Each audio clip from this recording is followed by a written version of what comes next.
¿Dolor en la cara anterior de la rodilla? Te sorprenderá saber cuántas estructuras diferentes pueden llegar a estar implicadas. Y ya te adelanto que no siempre va a ser culpa del tendón rotuliano o del cartílago femoral. Hoy vamos a analizar a fondo todo el compartimento anterior de la rodilla, una zona tan conocida como infravalorada, tanto por estudiantes como por muchos profesionales del ámbito de ciencias de la salud. Y además lo vamos a hacer desde un enfoque anatómico, clínico y además funcional, señalando en pantalla cada estructura relevante, mientras poco a poco lo vamos comprendiendo. Por lo tanto, si eres estudiante de fisioterapia, medicina o cualquier rama de ciencias de la salud, o incluso si ya trabajas con pacientes, este vídeo te va a ayudar a razonar mejor cada evaluación y cada intervención que hagas en esta zona. Vamos a empezar por la primera sección en la cual escribimos la anatomía por capas. Para ello vamos a ir de proximal a caudal, identificando una por una las estructuras que componen esta región. Voy a ir señalándolas en la imagen que tienes en pantalla. Vamos para allá. Lo primero que vamos a poder encontrarnos en la parte más craneal es un tendón. Fijaros aquí, todo este tendón que estoy señalando, que va a corresponder al tendón cuadricipital. Aquí tendríamos el tendón del cuádriceps y, como podéis ver, está formado por tres capas. Vemos esos tres estratos, uno más profundo, que además va a corresponder con fibras del músculo vasto intermedio, o también conocido como músculo crural. Corresponden a todas estas fibras que voy a señalar ahora de color naranja, fibras profundas que vienen del vasto intermedio. En el estrato medio, voy a pintarlo ahora pues de color azulito, por ejemplo. Según si estamos más hacia lateral o más hacia medial, vamos a tener fibras que provienen del vasto lateral del cuádriceps o del vasto medial. Son todas estas que estoy pintando de color azul. Fijaros cómo por encima estamos viendo unas fibras superficiales que además van a pasar superficiales a la rótula. Este estrato más superficial corresponde a fibras que provienen del músculo recto anterior del cuádriceps. Y ahora después hablaremos un poquito más de ellas, porque más hacia distal van a formar una parte importante del tendón rotuliano. Antes de avanzar hacia caudal, quiero que os fijéis profundo a este tendón cuadricipital, como estamos viendo un vientre muscular en la parte izquierda. Lo voy a redondear de color naranja. Este vientre muscular que aparece pegado al tendón cuadricipital va a corresponder al vasto intermedio o músculo crural. Pero es que además, profundo a él, podemos observar un segundo vientre muscular, que te señalo con la flecha, y que además este vientre muscular está insertando a un tejido, una estructura que veis rellena de líquido, ¿no? Pues este músculo corresponde al músculo tensor de la cápsula. Y efectivamente está insertando en el receso suprarrotuliano o receso suprapatelar. Algunos autores lo describen también como la bursa suprarrotuliana.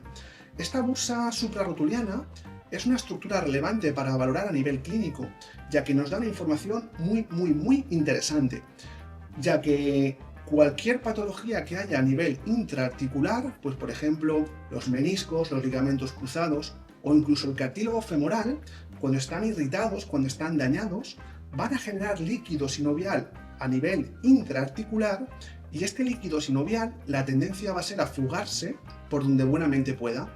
Una de esas zonas por donde se va a fugar este líquido sinovial, pues va a ser este receso suprapatelar.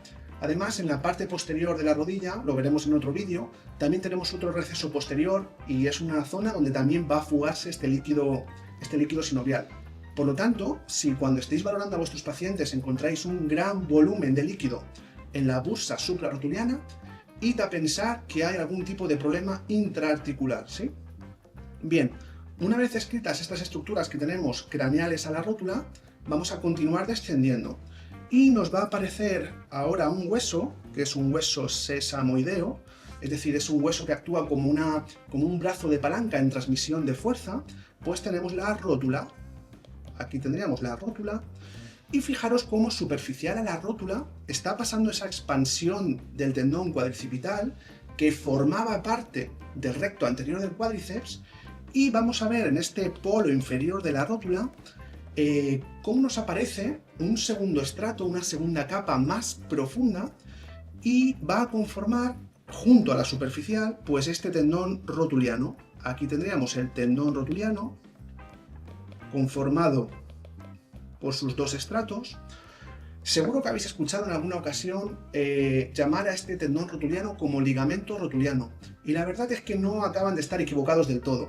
Fijaros que sí que tenemos un estrato superficial, que es un estrato tendinoso, porque viene de esas fibras del tendón cuadricipital, pero es que tenemos el estrato profundo, que si nos fijamos está anclando por un lado en la rótula y hacia nivel distal nos va a estar anclando en la tibia. Por lo tanto, podríamos decir que es un ligamento. Además, casualidad o no, la zona de máxima afectación de este tendón rotuliano suele ser esta parte profunda que corresponde al polo inferior de la rótula, que es la parte ligamentosa del tendón cuadricipital. Vamos a fijarnos por un momentito en este tejido que vemos de color amarillo, que estoy poniendo un interlineado en este momento, que corresponde a la grasa, en concreto a la grasa de Hoffa. Esta grasa de Hoffa es una estructura relevante y es una estructura que da mucha clínica. No todos los dolores de la cara anterior del cuádriceps, de la rodilla, mejor dicho, corresponden al tendón rotuliano, al tendón cuadricipital. La grasa de Hoffa es una estructura que suele dar clínica. Por eso nosotros en consulta lo que solemos hacer es valorar el deslizamiento que tiene con respecto al tendón rotuliano, si existe o no algún tipo de adherencia, cambios en la densidad que se puedan producir, ¿vale? Además, si nos fijamos más hacia abajo, mirad aquí de color naranja, lo que estamos viendo es la inserción distal del ligamento cruzado anterior. Nosotros estamos viendo aquí ese anclaje distal en la tibia. Como sabéis, es un ligamento intraarticular que también tiende a sufrir bastante.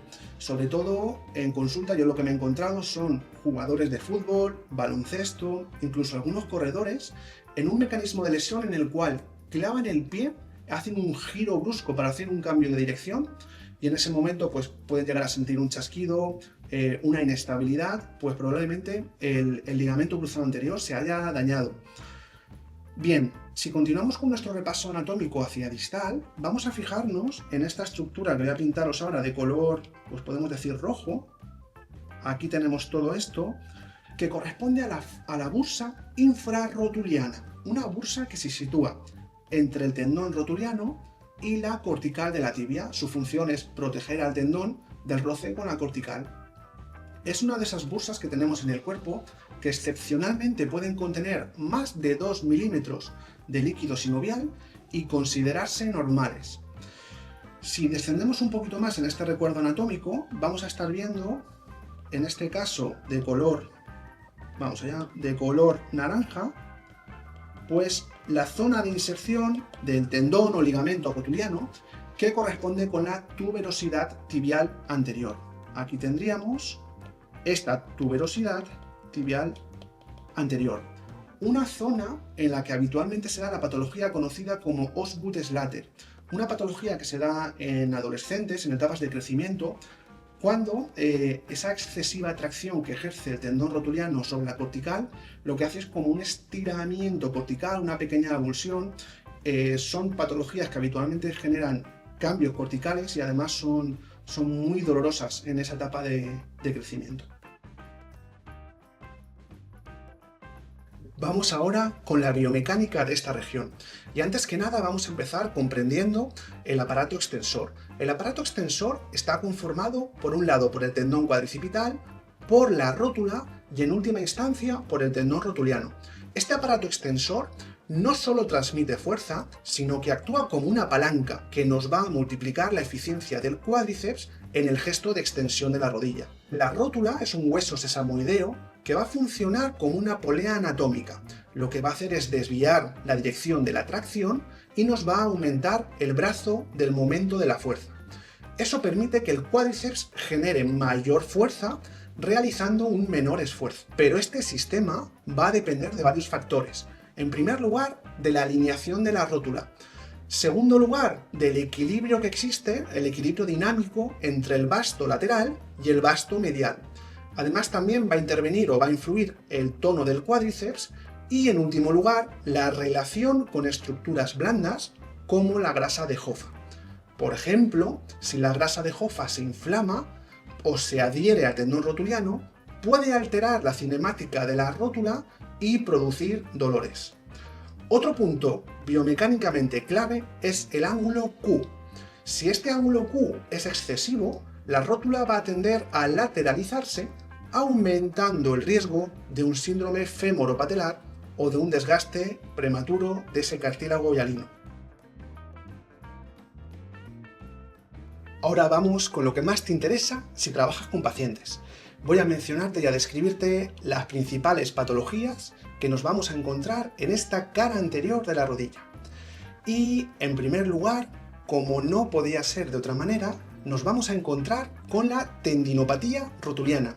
Aquí englobamos tendinitis, tendinosis, fase aguda, fase degenerativa. Esta tendinopatía rotuliana la puedes también encontrar mencionada como rodilla del saltador. Es una afectación, es una patología del tendón rotuliano que se va a dar especialmente en deportistas y va a cursar con un dolor en el polo inferior de la rótula, rigidez matutina o un dolor que aparece tras la actividad. Además, es un dolor que empeora con los saltos o cuando el paciente baja escaleras. Muchos tratan la tendinopatía rotuliana con estiramientos. Error. Lo primero que tendríamos que hacer es modular la carga excéntrica. Sobre todo si es una tendinopatía aguda, yo lo que haría sería reducir la carga excéntrica para no irritarlo más. Segunda patología de la cual te voy a hablar. Se trata del síndrome fémoro-patelar. Es más frecuente en mujeres o en personas que presentan un valgo estático o un valgo dinámico de la rodilla.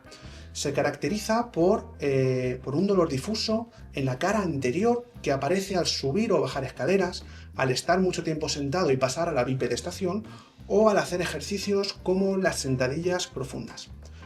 Además, te tengo que decir que no siempre hay chasquido. El dolor femoropatelar puede aparecer o estar presente incluso si la ecografía o la resonancia es normal. En tercer lugar, te voy a hablar de la jofitis. La jofitis no es otra cosa que una inflamación o un dolor que se presenta en la grasa de Hoffa. Suele ser un dolor punzante, profundo y bien localizado. Además, es un dolor que empeora con la extensión forzada o con la presión mantenida. Suele pasar desapercibida muchas veces o confundirse con una tendinopatía. La jofitis existe y sí, se puede ver en ecografía. Solo hay que saber dónde y cómo buscarla. A continuación, te voy a hablar de la bursitis infrarrotuliana. Esta bursitis infrarrotuliana puede aparecer por una presión repetida o por microtraumas. Es muy común en trabajadores que se dedican o que durante su jornada están arrodillados durante mucho tiempo. Suele presentarse como un dolor localizado, una inflamación y una sensibilidad alterada a la palpación cutánea. Dolor en el compartimento anterior post cirugía de ligamento cruzado anterior. En muchos pacientes operados de ligamento cruzado anterior, el dolor no viene de la aplastia, sino que es la grasa de Hoffa o algún tipo de desequilibrio en el aparato extensor que se va a dar por una debilidad muscular en ese proceso postoperatorio. Va a ser importante revisar la activación del cuádriceps de estos pacientes, la movilidad, y va a ser completamente necesario y fundamental hacer una adaptación mecánica. No es la aplastia, es la grasa de Hoffa y nadie la está mirando. No podéis olvidaros de revisar la grasa de Hoffa. Es una fuente de síntomas, de clínica y de dolor en nuestros pacientes. Como ves, el compartimento anterior de la rodilla no es una estructura, es un conjunto de elementos que trabajan juntos o fallan juntos. Entender la anatomía es el primer paso. Comprender cómo se relacionan estas estructuras en movimiento y bajo carga es lo que marca la diferencia clínica. Si te ha servido este repaso, te invito a suscribirte y dejar un comentario con la estructura que tú más sueles evaluar en consulta dentro de este compartimento anterior de la rodilla. Guarda este vídeo si estás estudiando o preparando tus prácticas clínicas. Te será de utilidad. Y lo puedes compartir con algún colega o compañero que esté trabajando en lesiones de rodilla. Espero que te haya gustado. Muchas gracias por estar aquí y nos vemos en el próximo vídeo. ¡Hasta pronto!